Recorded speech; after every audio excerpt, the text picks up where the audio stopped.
All right, hey everyone. It's good to be here. I have been studying a new language.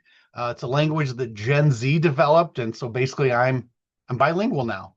So I speak English and whatever the hell language that is. So let's talk about Gen Z and their fun language. So these kids they didn't just invent new slang. They have straight up assassinated the English language, buried it, and then said it's giving corpse. What the hell does that even mean? It's giving corpse. That's not a phrase. That's a missing persons report. So let's start with no cap, which means apparently I'm not lying, which is ironic because you actually sound like you're lying. Like, no cap. I just got hit by a Tesla and the driver gave me a vape pen and a job at Lululemon. I'm gonna need some cap on that, my guy. I don't, it still doesn't make sense. Or what about slay? Like Gen Z loves to say slay about everything. Like she got a 72% on her math test. Slay queen. Really? 72%. Where I come from, that's a tutoring intervention, not a slay. They'll be like, she just divorced her husband and moved into a studio with a broken air fryer, dyed her hair green, and started an OnlyFans. Slay! Babe, that's not slaying. She's unhoused adjacent with commitment issues. Bet. Now let's talk about bet. Bet means okay or yes, but it sounds like a Vegas degenerate trying to order tacos. If if you ask Gen Z anything, you coming to dinner? Bet. You taking out the trash? Bet. You getting a job anytime soon? Mid. Oh yeah. So there's mid. Like everything is mid. Nothing is ever fine anymore. The Godfather, mid. Healthcare, mid. My emotional stability, big mid. Can you imagine Gen Z at like a job interview and the manager would ask the question like, tell me about your strengths. And Gen Z would say, I slay under pressure. No cap. I'm given main character energy in Excel. And then the manager would be like, do you have any relevant experience? Gen Z. Not me gatekeeping corporate America, bestie. Bestie. We are not friends. You walked in here wearing a hoodie that says mentally ill baby girl and carrying a Stanley Cup bigger than my entire torso. Or can you imagine this generation as parents?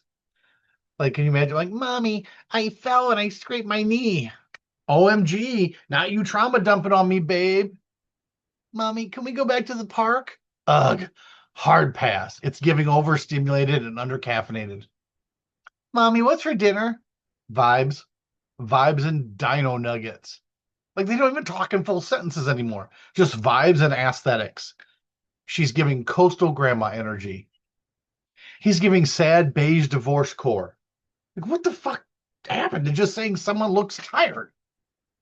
And what in the fuck is rizz? I looked it up. It apparently it means charisma. So now Gen Z says things like he's got no rizz, she got W rizz. W rizz? Like, what am I playing Wheel of Fortune? Like, give me a W Riz hat. Can you imagine Shakespeare hearing this shit? To Riz or not to Riz? That is the Rizestion.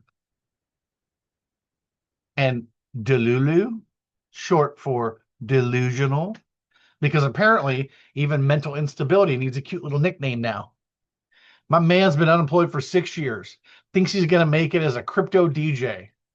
Girl, you're being real delulu right now. Delulu, honey, that's clinical. Call a therapist, not TikTok. And what's up with ate? Like she ate, she devoured, she left no crumbs. She went to Arby's. What happened?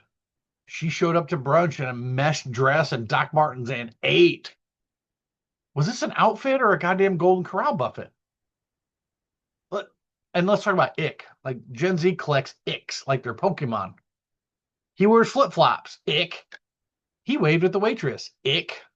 He breathes out of his nose when he chews. Ick. Girl, that's called breathing and living. Meanwhile, she's got 17 exes with face tattoos and an Amazon wish list titled Daddy Issues and Self Tanner. But yeah, God forbid a man likes chicken Alfredo. Ick. And what the fuck is a situationship? Because relationship was too much commitment, but hookup wasn't dramatic enough. So now it's a situationship, which sounds like something you file a maritime insurance claim for. We hit an iceberg and now I'm in a situationship with the captain. And and don't even get me started on how they cry. There's not like a I was sad. It's always something extreme. Like I was ugly crying in the club at 2 a.m. while screaming Taylor Swift lyrics in a cowboy hat. That's not emotion. That's a diagnosis. But here's the thing. I kind of love it. Like I do. Gen Z reinvented the whole language and they made it fun again. I may not understand a fucking word they're saying, but I respect the chaotic brilliance of saying, I'm crying, screaming, throwing up when you just got a free coffee. So, yeah, shout out to Gen Z for teaching me that language is fluid, logic is optional, and that if I ever feel lost, all I need to say is, I'm giving lost, bestie, no cap, slay. All right, you all stay delulu out there.